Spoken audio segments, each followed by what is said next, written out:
I'm screaming. I can't breathe. The walls of my bathroom feel like they're closing in around me, like the very room I'm sitting in is becoming as small as one of a dollhouse. In this moment, something is happening to me that is going to change my entire life. I felt like a blob all day. I have no motivation to get out of bed, but my mom keeps yelling at me to come downstairs and eat breakfast. That used to be my favorite pastime, Saturday morning cartoons and breakfast, but now I can't even move. Vanessa Marie, get out of bed right now, my mom yelled up the stairs.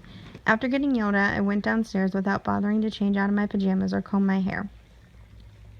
When I sat down at the table, my mom put a plate of waffles and bacon in front of me. I sat and ate my breakfast in silence while everyone around me was laughing and talking about their plans for the day. When I was finished with only a quarter of my waffle, I got up to put my dishes in the dishwasher. That's when my mom and dad walked in. They had a look of concern and love on their faces, and they quickly bombarded me with questions before I could escape through the crack they had left between one another. Are you sick? What's wrong? Do you feel depressed? Are you being bullied? We can't help you unless you tell us what's wrong, stated my now worried parents. I'm fine, I softly whispered as I found a way to slip back upstairs. Rather than going back to my bedroom, I found myself on the bathroom floor crying. What's wrong with me? They were only trying to help you, I kept reminding myself. That's what parents do. There is no reason to be laying on the floor crying. As I try to get up off the floor and get in the shower, the walls begin to move in closer. I can feel my heart beating in my ears. I'm screaming so loud, everything around me doesn't seem real. My parents' voices seem muffled, though they were just outside the locked door. Even my dad's fist beating against the door sounded faint. Something is seriously wrong, but how do I get back up to unlock the door? With so many thoughts rushing through my head, I find myself unlocking the door. Oh my God, what are you doing? Are you okay? Asked my mom. Brian, she isn't breathing. Take her to her room.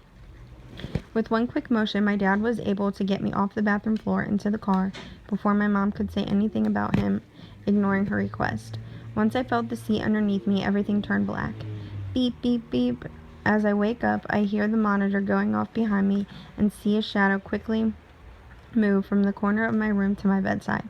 It was my mom. Her hands feel so warm against mine. Mom, where am I? The hospital. Why did my parents take me to the hospital? All I did was cry and scream a little bit. There's no reason for me to be here. I want to go home. I do not need to be here, I quickly protested.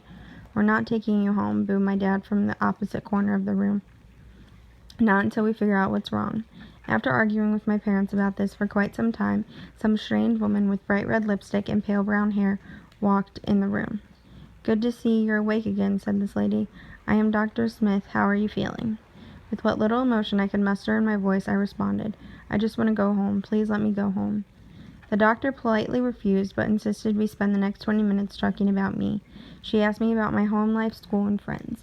Everything I could possibly think about myself she knew in these short 20 minutes. Then she hit me with the big question. Did you try to kill yourself? What the hell? No, I didn't try to kill myself. This isn't my fault. It just happened to me. I was starting to get flustered again. The room started closing in and I couldn't breathe.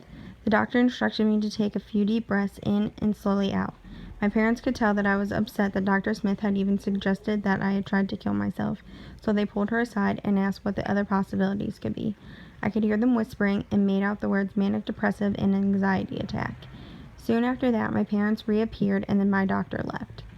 After laying in bed listening to the monitors beep for another hour, my doctor came back in with a diagnosis.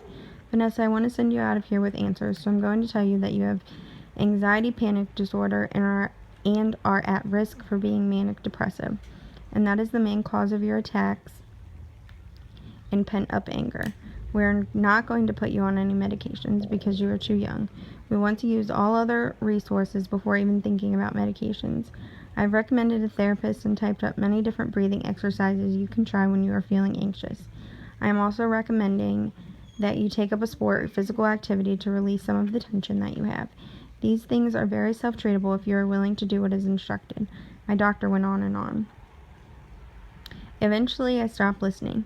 Here I am at 13 years old getting labeled for something I thought could only happen to adults. But this is it. I can go home, I thought to myself. There isn't anything life-threatening that is wrong with me, so that is what I'm going to do. I'm going to go home and I'm going to live, I reassured myself. I am happy. I am not depressed. I am not anxiety. I'm just a normal teenager who lives with anxiety. I look back on this day and I'm very thankful for it most of the time. It taught me so much, not only about myself, but about this disorder. I can now sense an attack before it happens and do more than enough to prevent it. If it just so happens that I cannot prevent it, I know how to do my breathing exercises and break away from the problem that I am in. I am no longer afraid of what is going to happen or what will happen. I know that my disorder is 100% controllable and that it just depends on me. In many ways, this has helped me become the person, student, and worker that I am today. I can't just up and make crazy plans because that stresses me out, which is a good thing because to act on impulse could create a lot of problems. I do and turn in all of my assignments on time and study for everything because if not, I get frustrated and feel like giving up. I am always 5 to 10 minutes early to work and spend my entire work time doing the best that I can to help the people that I work for. Anxiety changed my life, but I don't really think it was a bad thing. Anxiety made me me.